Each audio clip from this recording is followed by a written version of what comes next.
Hola, hola, it's your girl Erica from America. Welcome to the Confidence Chronicles podcast. This podcast is all about helping you stand in who you are. Stop giving a fuck what people think about you. Start standing as your fully expressed self. As you are, as is, there is no filter needed. You are fucking awesome, and I am here to remind you. I'm a confidence coach, and I'm a bold stand for confidence, and I cannot wait to dig into today's episode with you.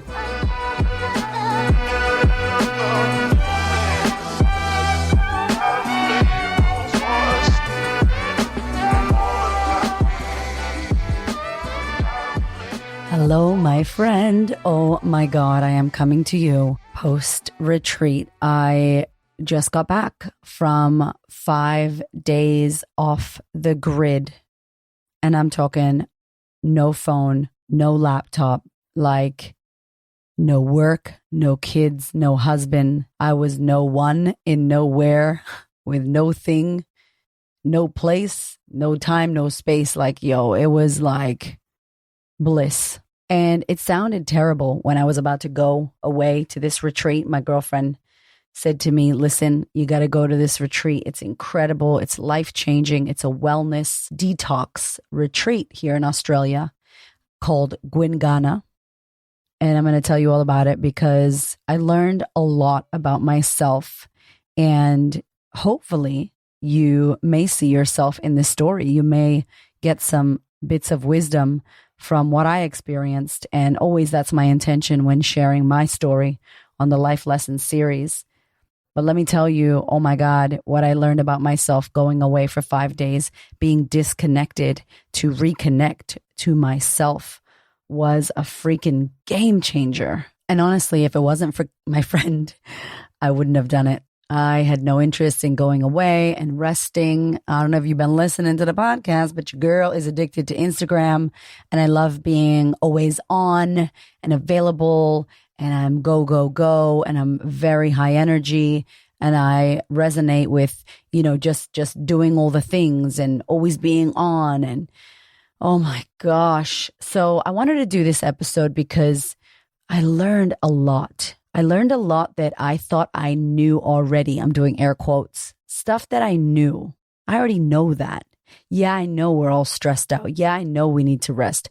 Yeah, I know I shouldn't eat that. Yeah, I know I should sleep more and I shouldn't look at my phone first thing in the morning. I know that. But there's knowing, and then there's knowledge. There's data. Like, you know shit in your head. There's information that you intellectually understand, which is some, knowledge, some data. And then there's knowing, which is you're getting the physical result of this shit in your life. You are living and breathing it. You are it. And I just had a whole bunch of information about rest and what I should be doing. And I know this and I know that, but I wasn't listening to it. And I for sure wasn't seeing the result in my life. And so when I checked out Gwingana and when my girlfriend told me about it and she said to me, you better book. I'm going to call you by Friday. You better book. And I'm like, oh shit, I need to book. I'm going to book this. Told my husband, he's like, go do this. This is going to be so good for you. And I had all the feels going, how do I feel going away for 5 days and not being with my kids and my husband? Remember, we just all went through a pandemic. I did not feel comfortable leaving my children by myself. I'd never been away by myself. Never been away by myself. Let me say that again. Ever. I am cling master flex. I love my husband. I love doing everything with Hamish. I love hanging out with people, extroverted as fuck, like love humans, love community, love being the life of the party and making friends with strangers. So I wasn't like needing to go away and be alone and be by myself and have me time. I'm like, I don't desire that. I don't miss that. I don't need that. Even if you don't desire it, oh, do we need that? Let me tell you. So I booked, and as I was leaving in the airport, I was starting to get teary-eyed, and I'm like, this is ridiculous. I'm about to cry. Like people going off and not seeing their family for years, and I'm just going to 5 days to a spa, like the biggest spa in the Southern Hemisphere, by the way.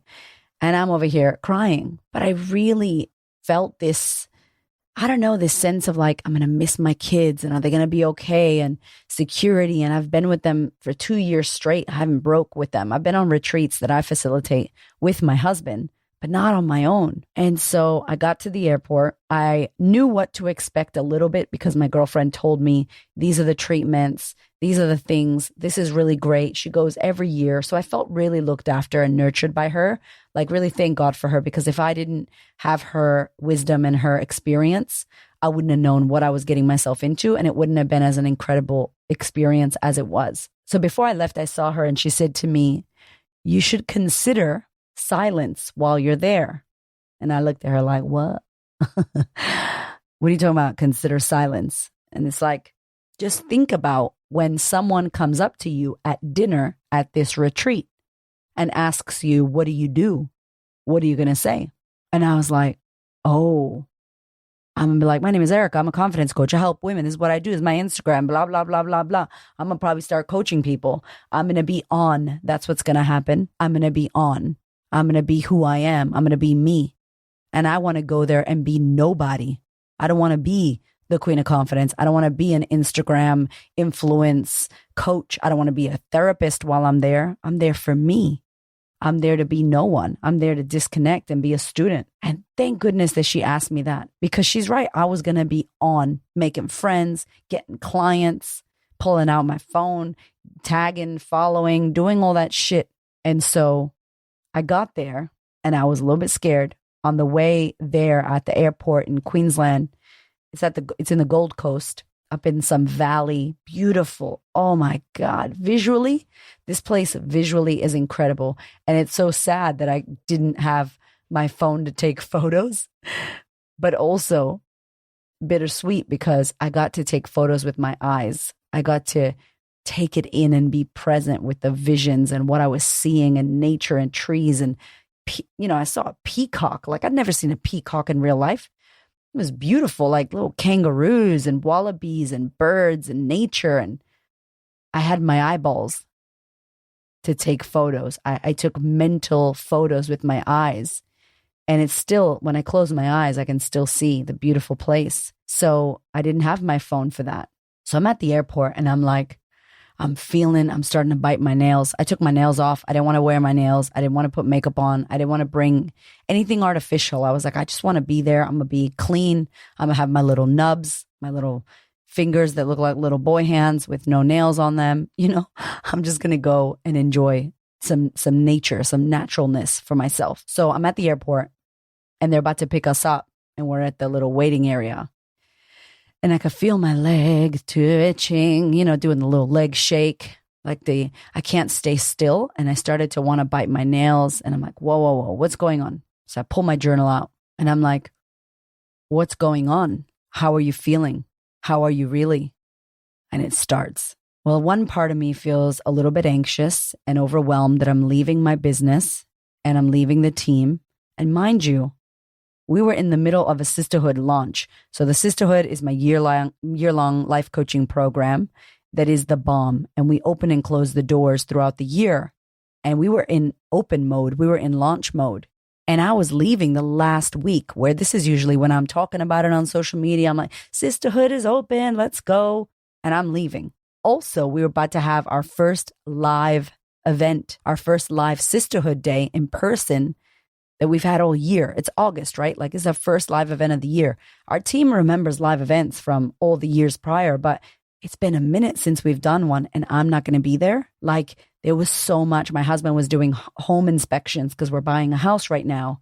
And it was like the worst time to go away, but the best time to go away. You know what I'm saying? Like, when's the best time to go away for 5 days? When you run a business and you got kids and life is crazy.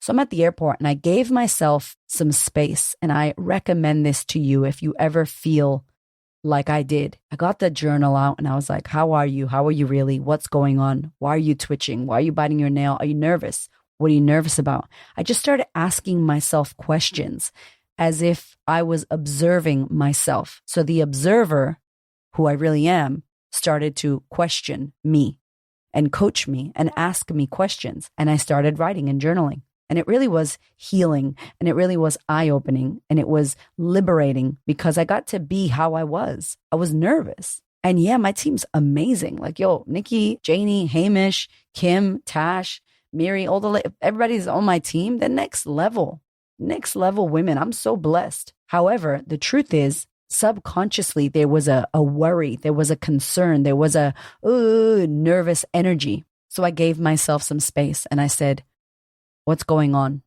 And I went, a part of me feels nervous.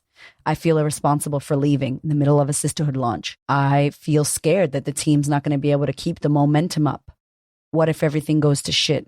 And I was like, oh, and I let myself write it. I didn't judge myself. And then I went to the other part. Another part of me knows that this is exactly what I need right now. This part knows that I am exhausted and that I need rest and that I haven't stopped and that this is going to be so good for me. And that part is full of wisdom and she's excited and ready to rest. She needs to rest. And she was the predominant part. Like if I looked at predominantly how I was feeling, that was it. That trust, that resting, that let's go, you need this, let's do this. She was the one that was predominant. And then there was another part, an anxious part. And the anxious part was like, what are we going to do? How are we going to organize things? What is the schedule? Is Hamish going to be okay with the kids? What if something happens? She just had all the anxiety and I just let her write. I gave her some space to share how she was feeling. Just sitting at the airport right before I left, allowing myself to dump all this shit that was going on in my mind, all these parts of me, the nervous part, the anxious part, the excited part, the part that's worried and wants to control the business situation, the fearful part, the part that's ready to rest, the tired part, the part that's looking forward to relaxing and unwinding. And she trusts. She's the one that's getting us there. However, if I wouldn't have sat down and journaled, and let me tell you, I wrote in this damn journal every single day, sometimes 7 times a day. It was such a release. It was such a letting go. It was an allowing instead of suppressing what I truly feel. I got on the shuttle bus. They took us to the place and I just let go. I was like, I'm here. That's it. It took me I got there on Sunday. It took me till Wednesday to fully unwind. You know how when you go away and you're still kind of raveled up? Wednesday, I was like, I'm going to have a bath at 8 a.m. I'm going to go for a walk. I was like chilling, cloud 9. Like I could have been there for a few more days. I was like, yeah, we could do this. I got this. I'm good. I know how to relax now. But it took me 3 days to unwind from my nervous system and my busy life and my busy doing mind, wanting to always do stuff. So I got there, got into my room. And that first night so what happens here is you have meals with everybody. So there's this beautiful pavilion kind of restaurant thing with a beautiful fire. And there's a naturopath there every morning and every night and every lunch. There's the spa people there so that if you want to get a spa treatment, you can. Their spa is next level. And I got all the stuff, girl. I was like, sign me up for this.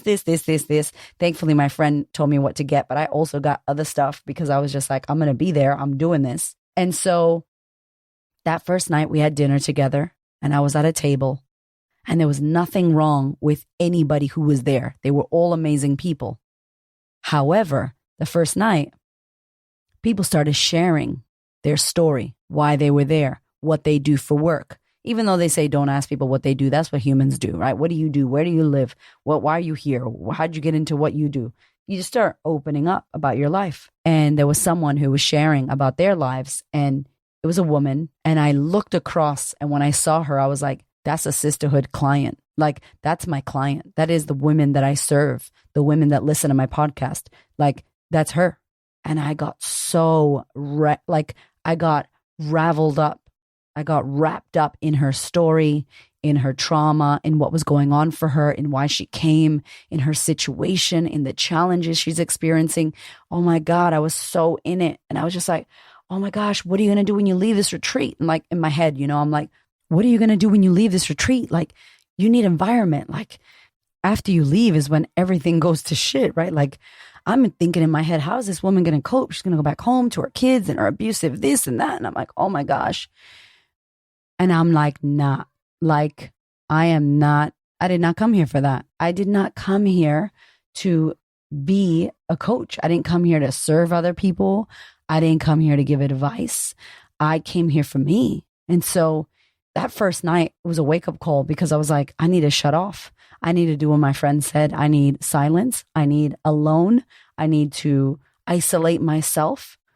I need to not talk to people. Like, yo, if you know me, that's like the opposite of me. Like when I meet strangers, I'm like, oh, hey, oh my God, what's your name? Where you from? Like, I'm so chatty. I am such a person who loves other people. I am extroverted. I love communicating and talking and making friends.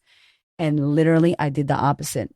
So something that we tell our attendees at our retreats are, do the opposite of what you always do. You are here. That is so hard to get you to a retreat. It is so hard to organize your family, your schedule, your work, your life, traveling, all that. Now you're here.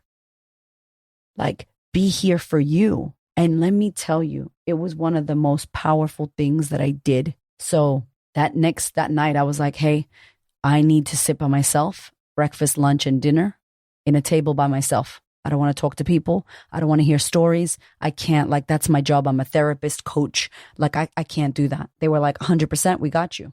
So I sat in a table by myself, staring out the window with a little name tag, Erica, table of one. And thankfully, I FWOT. If you don't know what that is, you need to go listen to more podcasts. But it's like, fuck what others think. I don't care what anybody thinks about me. So I didn't feel weird sitting by myself or being antisocial. I don't give a shit. And I just sat by myself every meal. I read books. I was reading Viola Davis's Finding Me. Highly recommend that book. Oh my God.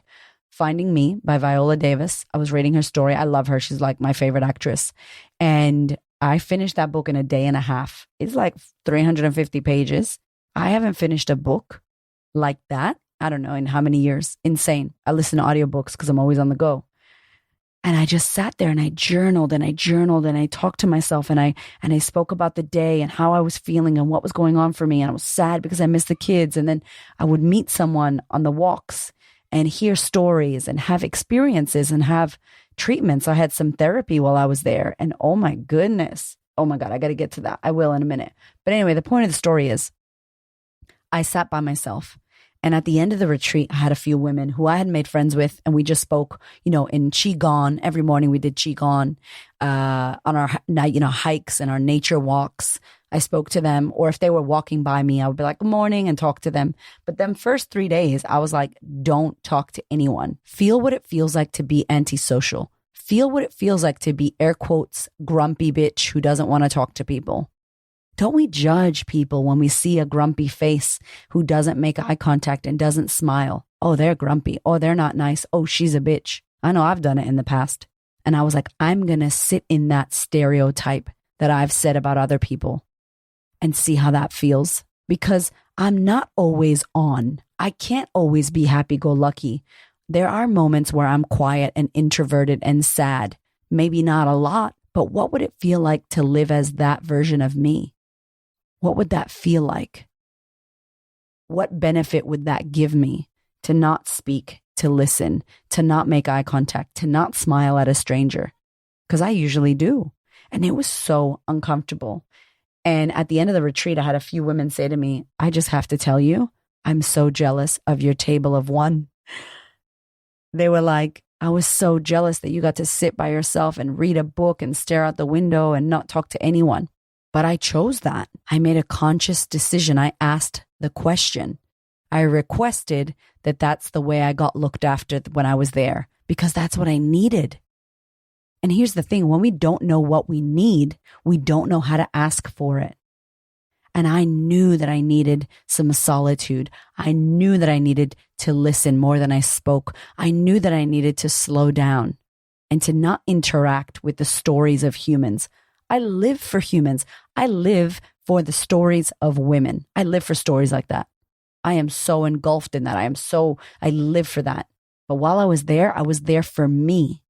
I was not there to be of service. I was not there to coach. I was not there to help someone, support someone, guide someone. I was not there to make friends and build community. I have a community. That's all I do. And it was so interesting because a lot of the people that worked there, who, by the way, they were the loveliest people, that production they got going on was like nothing I've ever seen. It was life-changing experience. One of the ladies, I made really good friends with her. She was lovely. And she's like, so are you in silence? I'm like, no, I'm not in silence. I'm just not talking to other attendees like that at a table. I'm just not here to listen to stories. I'm not here to be on because that's what I do for work. And they were like, we get it. Because they were just like, this lady's antisocial. And I'm like, no, I'm not. I love humans. I will lick people's faces if they would let me in the streets. I love humans. So that was big for me. That point was really big for me. And I got some really great treatments. So every morning you would go to Qigong at 6:15 in the morning, which is like a martial art movement, meditation. Beautiful, beautiful. And then you would go on a hike. So you could choose like a gentle walk, a real hard walk, or a Pilates yoga kind of thing. And I went the first day, I was like, I'm going to go on the hard walk because that's what I do. I do hard things. I'm a yang person. I'm not yin. So I was like, girl, chill. Go for the quiet little walk that's easy. Look around. It's non-strenuous. You're just quiet. You're doing nothing. So again, trying to do the opposite of what I normally do. And then you'd have breakfast. And every morning in the breakfast, the food was like organic, beautiful food, dairy-free, gluten-free. You would have a shot of apple cider vinegar before you ate your food. And I know that sounds gross to some people, but it helps you digest. And then you would have a tea, a digestive detox tea after. Oh my goodness, my stomach was tripping after 2 days. I was like, I got the runs. What's going on here? It's meant to be a detox, meant to be good for me. And they said to us, if you can't handle all these veggies and all this fiber and all of this good food, something is wrong with your gut and you're not processing.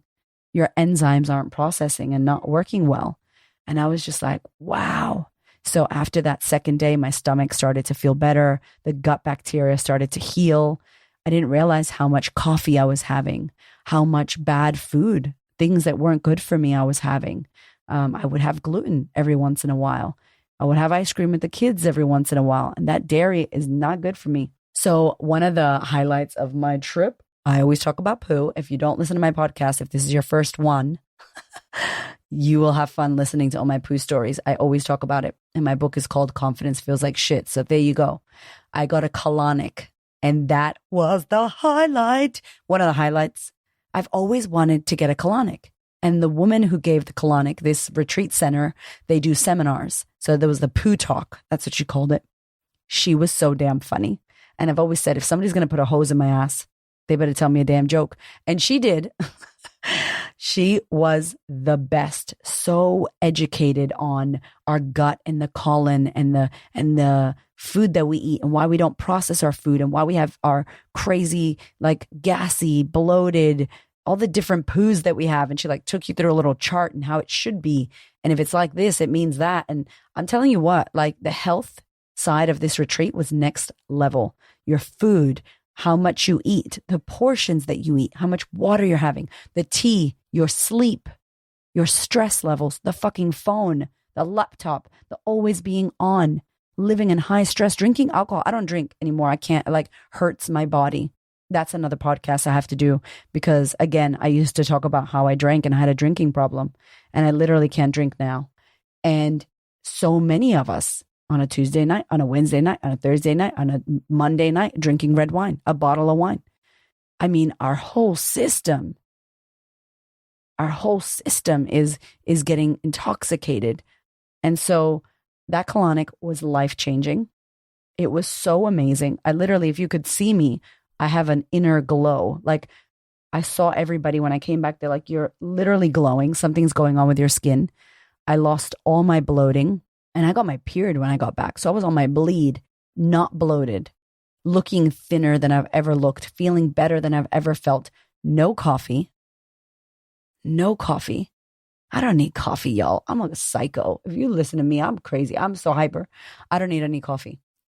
And the things that I was doing, looking at my phone first thing in the morning, looking at my phone in bed at night, scrolling, that blue light affecting my sleep. I would go to bed and I wouldn't sleep for 45 minutes. I'd be in bed, awake, thinking, getting ideas, writing things down, grabbing my phone. Like that was, I was getting 6 hours max a night. and I need 7 to 8. You need 7 to 8, right? To operate well and for your brain to function and for you to have the right amount of oxygen and for your nutrition system to be able to digest all the food you're eating. Like, there's so much we don't know about our system. So I was getting schooled. I was going to these seminars. I was doing my yoga. I was doing my beautiful walks, breath work. And in between all this, you would get your treatments. I think I left off with every morning at 8 a.m. at breakfast, you would have a little name tag that said Erica, colonic, or the Hawaiian massage, or the journey, or different things you were getting. And so every day was like Christmas. You had all your spa treatments and you would just go. And then there would be a seminar, and there would be lunch. There would be morning tea, afternoon tea. It was the most incredible experience. I had the room to myself, had a bathtub. I don't know how many baths I had, but I had a lot. I don't have a bath at my house. I just have a shower. And I love me a bath. It just relaxes the shit out of me. I love it. I was reading books, having a bath, journaling. I mean, I didn't know I needed this.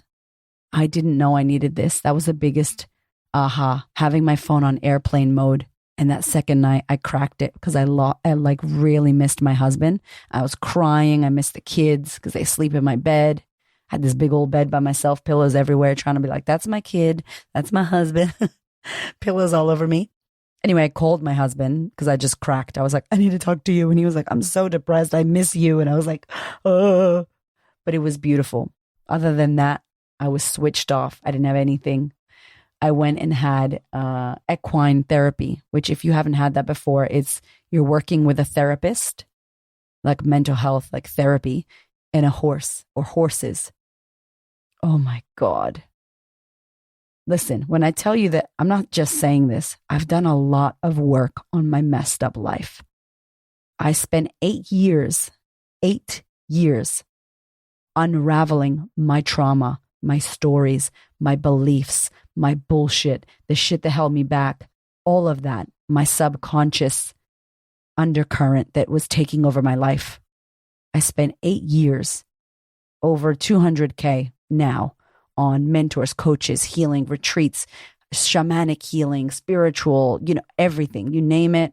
I spent a lot of money on it and a lot of time before I became a coach. And I'm still healing and I'm still working and developing myself as we speak. And I'm telling you that to tell you this. When I got into my therapy sessions, I had went to such depth that I was able to access the deep, deep, deep seated subconscious shit that was laying under there. When you first start doing this work, you're reaching the top layers. It's like when you lose weight. If you're really overweight, you lose weight really fast. You get weight off easier. If you're just trying to lose 10 pounds, it's going to be harder for you. If you're not super overweight, it's not easy to get that off. When you're really overweight, it's easier. It comes off faster. The little things you do make such a big difference. Same thing with personal development. I had done so much. I had excavated down to the bottom. And I'm in this therapy session going, I booked this because my friend told me to book this. But if I'm honest, I'm not sure what's there. And I didn't want to be like an annoying client that's like, I've done all this work. I already dealt with my childhood trauma. I don't have anything else. That's not true, by the way. Don't say that because you do have something else. And so don't I. And so doesn't Oprah and Tony Robbins. We are human beings living in this experience, right? We will always have stuff that comes up that we need to deal with. And we can't see inside the fishbowl that we are in. And we need external eyes to help us. So I said, I'm happy to surrender what comes. And I want to tell you what came because I think people think that I have my shit together. I think people think that I am confident and I am amazing and I've made it and I'm super uber confident and everything's always great and I am air quotes killing it. A lot of people think that about me. And I am literally just like you trying to navigate and figure out what the fuck I'm doing in my life, trying to deal with the beliefs and the bullshit that still holds me back. So I sat with a lady named Carol and I did the journey. And the journey is this beautiful visualization that takes you to whatever issue you're having in a part of your body. It's a little bit like Gabor Mate's compassionate inquiry and a little bit of shamanism. It was beautiful. I won't spoil it if you do go get that done. And it's a thing that people do. The journey is a thing you can get trained in, and it's quite amazing. So I did the journey, and the thing that came up for me in that was my impatience. Now, I don't know if you know this about me, but I have big goals and big dreams to sit on a couch with Oprah, to be on a stage with Tony Robbins, to be doing big work with millions of women from around the world, to be sharing the story, to be giving the support and the guidance and the mentorship that women that went through what I went through need. And I feel like that's my big vision. I want to do that. I'm 39 years old. I'm like, when is it going to happen? Is there a gatekeeper? I feel like maybe I'm too Spanish, too ghetto fabulous. I don't know enough. My old shit was, I need to be white. I need to be a college degree student. I need to be educated. I'm not allowed. I need to be more professional. A woman of color like me, from where I grew up, how I grew up, is not allowed. There's a gatekeeper that's keeping me away from accessing that level. Do I need a PR? Do I need a publicist? Do I need an agent? Do I need a manager? Who's going to let me in? Who's letting me in? Who's going to give me the chance, the leg up? That's been my story, just so you know. That's been my narrative. That's been my, I've not made it yet. How am I going to crack through? How can I access more people? And all of this is driven by my big desire to be of service, by the way. So that's cool, right? That's good. However, it's also driven by my fear and my trauma and my belief that there's a gatekeeper and my belief that I'm not smart enough and I'm still a stupid Spanish girl from the hood. Because that was my big belief that was always threaded in my life. That I'm not good enough, that I'm not smart enough, that I'm not worthy, that I'm fucked up, that something's wrong with me, that's why I'm not where I want to be. Oh, it makes me emotional. And that's what was driving. And I grew up with a bipolar mother who needed me to be the mother. I needed to be my own mother. I was sexually abused. I was physically abused. I was taken from my mom.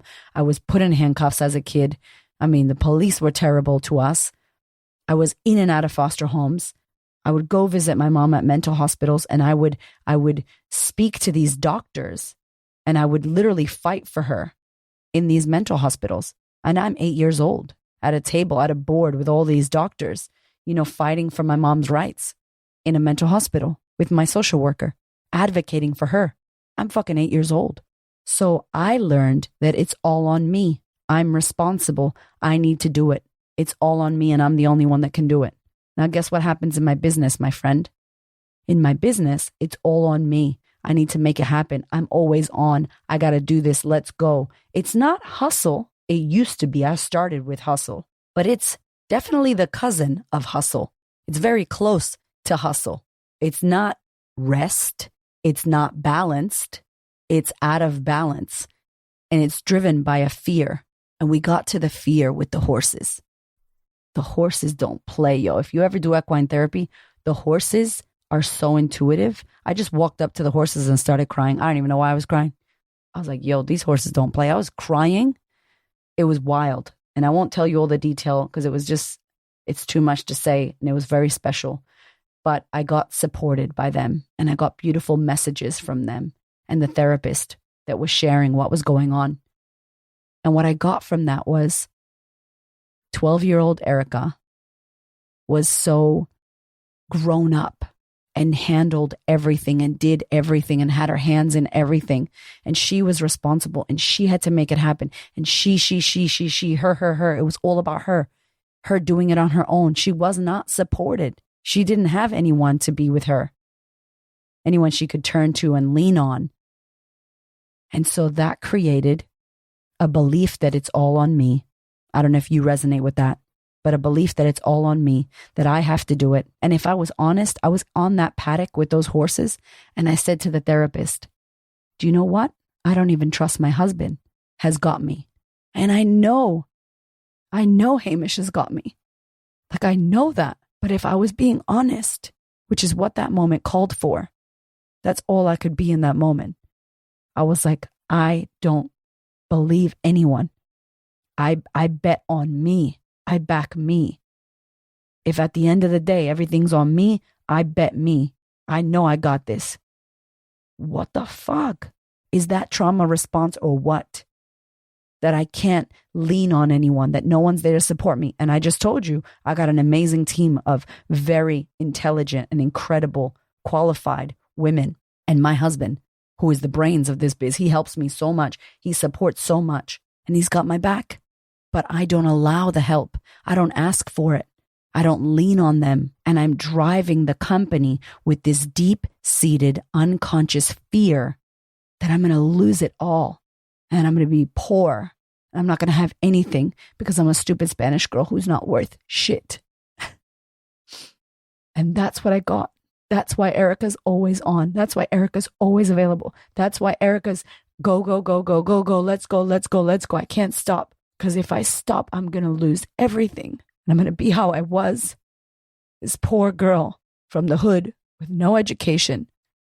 Poor and not worthy. And broken and damaged and fucked up. And I got that lesson. And it was like, what? That was what was driving that? That is under there. And when I tell you that you cut an onion, and we talk about personal developments like an onion, you know, that flaky purple skin, and then you start peeling that thick, ugly part of the skin that you're not going to use. And the deeper you get into the onion, the more you cry, right? You start crying, and then you get that thin, weird, white skin that's all fucking slimy and thin and weird. Those are the pieces that make all the difference. And you don't get to that slimy, white, thin, weird piece of onion until you've moved through all the layers. And I believe we have many thin, slimy, white pieces of onion, by the way. And I just got to one. Oof. And I've gotten to these before, but this was a big one. This was a big one. And I just was like, nah, no more. Chill the fuck out. Relax. Trust. Do you not trust me? Do you not trust the universe? Do you not trust God, Buddha, Allah, whatever powers that be that got you here? They got you this far, and you don't trust that it's going to take you all the way in the right time? You think you know better? Driving yourself with fear, scarcity, trauma response, lack, non-trusting. Wow. Yo, it was a bitch slap and a half from the horses in the paddock. And they did it with love and beautiful intention. And that's all I needed. I had those sessions. I think it was Wednesday or Thursday. I was leaving Friday. And by Thursday, I was just like, I see the light. We had a fire ceremony Thursday night. And you won't believe it was the full moon. It was a beautiful, the last super moon of the year. And we got to burn off what we were done with. Now, if you know me, you know I'm vulnerable and I like to share everything with you because I believe my lesson is your lesson is my lesson. And the more we share, the more we can connect with each other, the more we see ourselves in each other. So I'm going to share the things that I burnt in the fire ceremony. I took a piece of paper, wrote it in, burned it, but I made a copy for myself to remind myself of these things that I intentionally decided to let go of. We do this at our retreats, and it's so powerful. So here we go. The things I let go in the fire. I let go of not prioritizing rest. I let go of being attached to my phone. I let go of always being on and wearing my high energy as a badge of honor. I let go of thinking it's all on me. I let go of the survival instinct that drives my fear of losing it all. I let go of neglecting my body and my inner health. I let go of always working at all times. I let go of feeling like I need to support everyone else. I let go of coffee. I let go of always being available. I let go of biting my nails and my skin. I let go of the pain from my childhood and the high level of responsibility I had. I let that go. I let go of the impatience that says, I still haven't made it. It's bullshit. I have everything I need right now. I let go of the story that I'm a stupid Spanish girl. I let go of the story that there's a gatekeeper who won't let me in. I let go of not sleeping enough. I let go of being angry and short with the boys. I let go of crappy food. That's from my journal when I was there. And I thank you for witnessing and listening to that. And I hope that some of that landed with you. When I'm on my phone, when I'm rushing, when I'm not present, and my boys are calling me and I'm snapping at them, I'm letting go of that. I don't need coffee. I haven't drank coffee since I've been back. It's been over a week. I feel amazing. I'm cooking beautiful food, organic food. I'm looking after my body. I'm moving. I'm having beautiful discussions with my husband. I rewired my entire schedule. I rewired my life with my husband and the things that are non-negotiables now. When you go to a retreat and you are ready, that's what I'll say. When you go to a retreat and you're ready, it can be the catalyst for the most life-changing experiences that happen in your life. And every time I've come back from a retreat, that's how I felt. It's been incredible. I got back on Friday night. My boys came. They brought me flowers at the airport and I was crying. It was beautiful. And on the flight back, I met a woman who I knew from years ago. She was sitting in the same row as me. And another woman in the middle who we became friends with. And I was chatting away. I consciously decided, I want to talk. I want to hear stories. I want to be with women. And I allowed myself to integrate back into my life on that airplane ride home. It was beautiful. We all got each other's numbers. Really nice. I came home. I saw my boys. Spent the day on Saturday looking at houses, housing inspections, unpacking. And then Sunday we had our beautiful sisterhood day. And I can't tell you what a way to come home with my members, with my women, with my clients, to do the inner work. These women who are so brave and so courageous to cry and to shed and to share. And I told them the same thing I'm telling you, that I don't have all my shit together, that I was being driven by fear, that was driving me to burnout and driving me to never switch off, which is unsustainable. And I do not want to be an example for that. Yes, it requires hard work to kill it and to build a business as fast as we did and to make an impact. Of course, I'm not kidding myself. There's hard work ahead. However, we need balance. If we have too much of something, then something is taken out. And the key is finding your level of balance. You cannot run so hard, so fast for too long.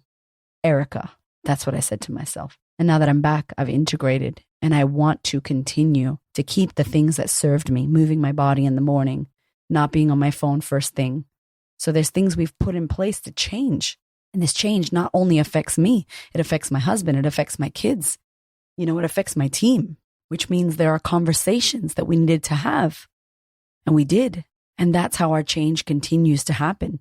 And now my retreat experience impacts my family, impacts my husband, impacts my relationships, impacts the way I coach my clients. Something I did supposedly for myself has impacted so many people. And hopefully this message is impacting you, getting you to think about things a little bit differently. So, big podcast. This is a long one. It's usually 15 to 20 minutes. But I really wanted to come back home, have some time, and share this experience with you, just to remind you that we do need rest.